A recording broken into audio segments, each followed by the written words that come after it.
One of the core ideas at the heart of Christianity is to live life with love for God and love for others.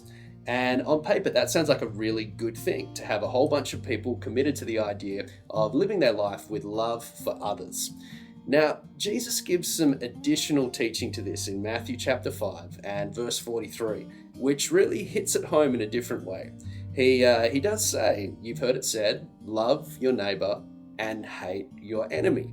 And perhaps we start imagining that perhaps Jesus here is going to teach us how to hate in a way that honors God, perhaps. But it's not at all what he's doing. He then goes on to say, but I say, love your enemy and pray for those that persecute you. Now, this is taking this whole idea to a new arena. So many years ago, I was a chaplain in a local high school, and I ended up spending a fair bit of time with students that were struggling to make connections with other people, and perhaps you might describe them as being a little bit antisocial. And there was one girl in particular that would often be in the support offices, and that we ended up spending a little bit of time with, trying to encourage her in a different relationships. But she'd experienced a lot of trauma, and her response was to just give that pain out to anyone that was nearby. And I remember it all came to a point with her one afternoon during a woodwork class. The students were busy building a little coffee table with 4 legs, a nice clean square structure. And during the class, there was another student who was really, he was kind of popular. Kids loved him. They called him Shrek. He was kind of the lovable goof kind of character. And throughout the class, I could just see him teasing her, like he might tease other people a little bit joyfully, but it was getting to her, and I could see that it was getting to her. The tension was kind of building, and I was trying to encourage him to just cool it, just work on your stuff, be friendly, that's great, but just stop with the cheap shots. But he didn't catch the vibe, and he kept going until eventually this girl snapped. And she took the leg of the coffee table and she just launched it at him. And I don't know if you've ever had those experiences. I was standing on the other side of the workbench and I was seeing something terrible about to unfold, and it's almost like things go into slow motion. And I could see the leg of this coffee table just soaring in front of me, and I'm just thinking to myself, oh no, this is not going to end well.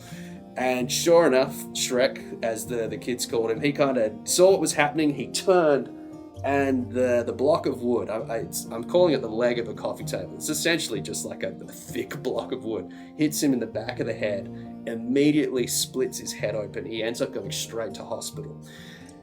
Now, she was unpopular before this moment, but after that afternoon, I'd never seen anything quite like it. The entire year group just decided that she was out. She was rejected. And honestly, I can't remember ever experiencing someone just being so alone, that in every classroom she was in the back corner by herself. At recess and lunch, she was sitting by herself. And this went on and on for some time. And then eventually I noticed this other student. And he was kind of one of those guys that are just built to do really, really well in high school. He was tall, he was popular, he was really good at sport and academic. How good are those people? It was just like he just had everything going for him to do incredibly well in high school.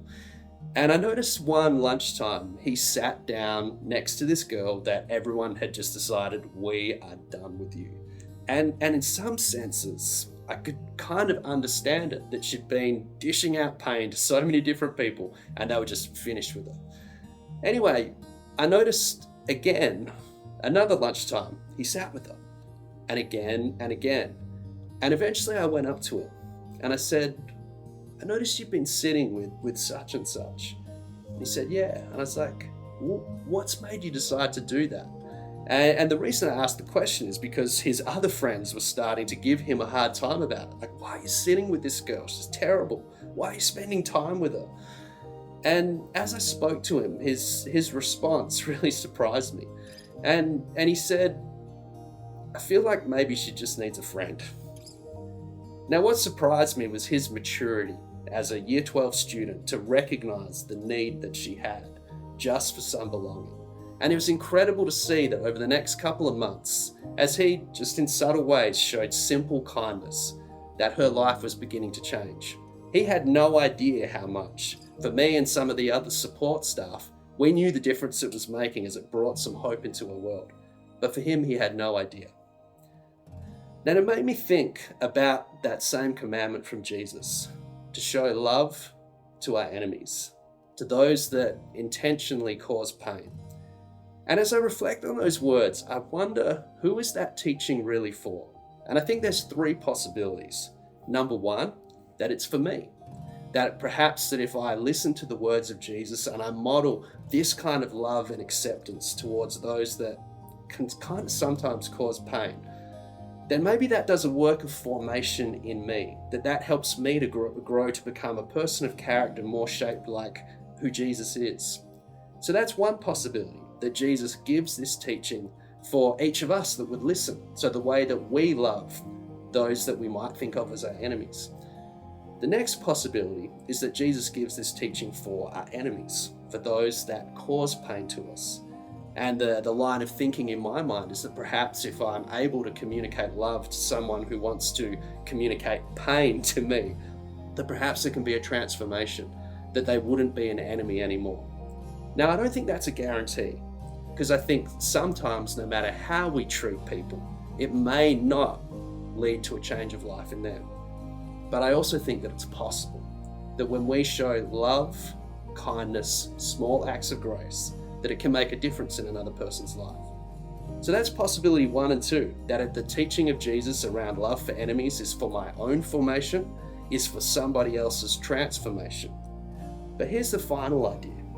I mentioned that the other kids that saw this one student sitting with this girl that was having a bad time, they were reacting to what he was doing. They could see how he was treating her. And I wonder that perhaps the reason that Jesus gives this command is actually for everyone else that's watching. Jesus at his absolute core is about bringing fullness of life to people. I'm reminded so often of the words of Christ in John 10:10, that he came to give life and fullness of life, for people to discover that life. And perhaps the way that we treat our enemies isn't about us or our enemies.